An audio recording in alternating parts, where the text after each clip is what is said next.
Ari Vallin.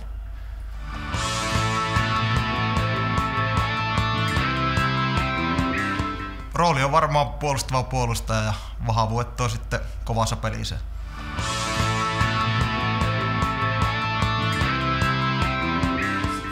Kiekollinen peli.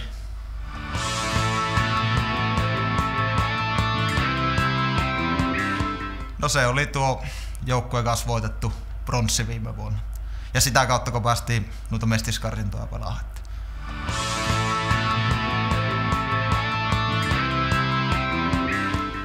Kyllä sitä bronssia lähdetään tänä vuonna kirkastaa, että siitä lähdetään.